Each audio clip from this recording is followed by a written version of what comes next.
हरे कृष्णा।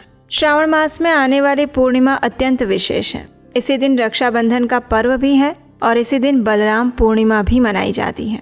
बलराम पूर्णिमा यानी बलराम जी का इस पृथ्वी पर आविर्भाव दिवस और रक्षाबंधन यानी बहन द्वारा भाई को राखी बांधने का एक सामाजिक लेकिन फिर भी पौराणिक और अत्यंत महत्वपूर्ण पर्व।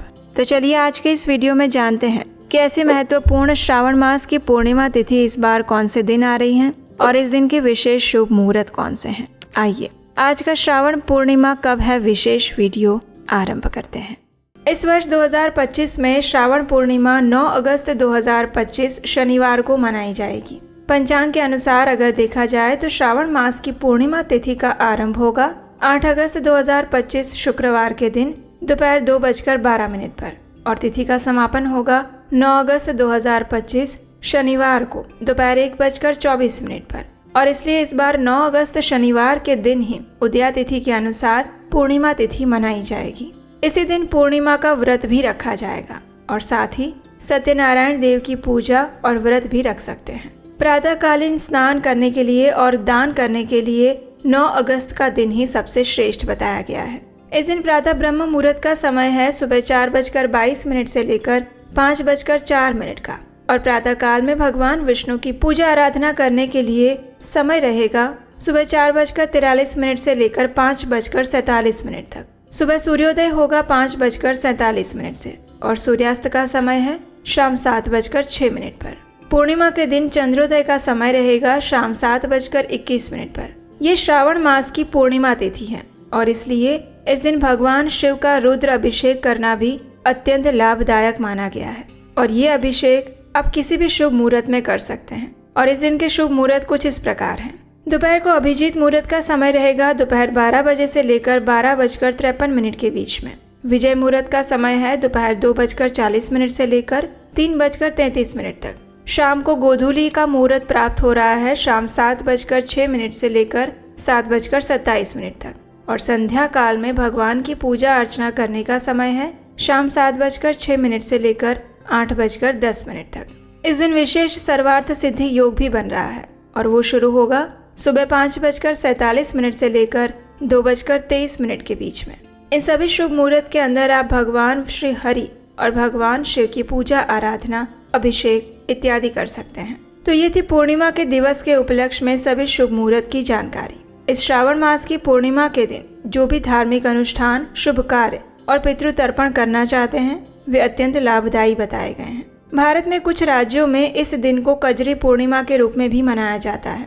इसमें महिलाएं नवमी के दिन पेड़ के पत्तों से बने पात्र में मिट्टी डालकर जौ बोती हैं और फिर पूर्णिमा के दिन धूमधाम के साथ जौ के इन पात्रों को लेकर नदी में विसर्जित करने जाती हैं। महिलाएं इस दिन व्रत रखकर अपने पुत्र की लंबी आयु और उसके सुख की कामना करती हैं और देवी भगवती की पूजा भी की जाती है। इस दिन अच्छे गेहूं बोए जाते हैं और उसके अच्छे फसल होने की प्रार्थना की जाती है। इसके साथ साथ श्रावण पूर्णिमा पर सर्वाधिक प्रसिद्ध रक्षाबंधन का पर्व भी मनाया जाता है। रक्षाबंधन के दिन बहनें अपने भाइयों की कलाई पर रक्षा सूत्र जिसे हम राखी कहते हैं वो बांधती है और उनके दीर्घायु की कामना करती हैं और उसके बाद भाई अपनी बहनों को सुरक्षा का वचन देते हैं। इसलिए इस दिन देवी देवताओं का भी पूजन करके उन्हें भी रक्षा सूत्र बांधा जाता है। इस दिन गायों को चारा खिलाना, चींटियों और मछलियों को आटा देना और अन्य पुण्य कार्य किए जाते हैं। श्रावण पूर्णिमा के दिन चंद्रमा अपनी पूर्ण कलाओं में होते हैं और इसलिए इस दिन चंद्रमा की पूजा करने से चंद्र दोष से मुक्ति मिलती है।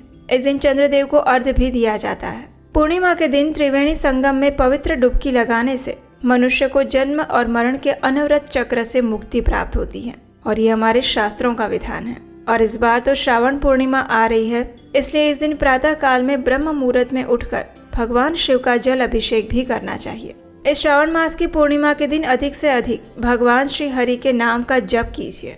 भगवान सत्यनारायण देव की कथा का श्रवण कीजिए, उनका नाम स्मरण कीजिए। भगवत गीता तथा श्रीमद् भागवतम जैसे ग्रंथों का अध्ययन कीजिए और अगर आप व्रत रखते हैं तो उस दिन उपवास भी कर सकते हैं। पूर्णिमा के दिन सूर्योदय से पहले उठकर अपने व्रत का संकल्प लेना चाहिए। किसी पवित्र नदी या कुंड में स्नान करना अत्यंत पवित्र माना गया है। इसलिए अगर इस दिन संभव है तो किसी भी पवित्र नदी में स्नान करके भगवान श्री हरि विष्णु का पूजन करके अपने पितरों के निमित्त कुछ न कुछ दान करना चाहिए। इससे पितृ तृप्त होते हैं। और उनका आशीर्वाद प्रदान करते हैं। अगर किसी कारणवश श्रावण के संपूर्ण मास में पवित्र स्नान जप तप नहीं कर सकते तो मात्र पूर्णिमा के दिन भी प्रातः काल में उठकर पवित्र नदी में स्नान करके भगवान की प्रसन्नता के लिए प्रातःकालीन दान जप और तप किया जाए तो संपूर्ण श्रावण मास का फल प्राप्त होता है।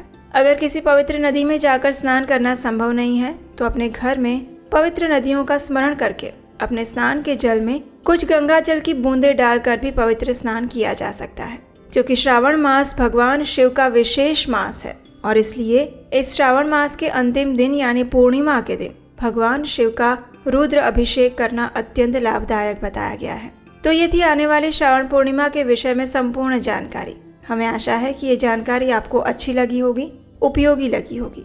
अगर ऐसा है तो इस वीडियो को लाइक करके शेयर कीजिए और अगर अभी तक नहीं किया है तो इस चैनल को सब्सक्राइब करके रख लीजिए।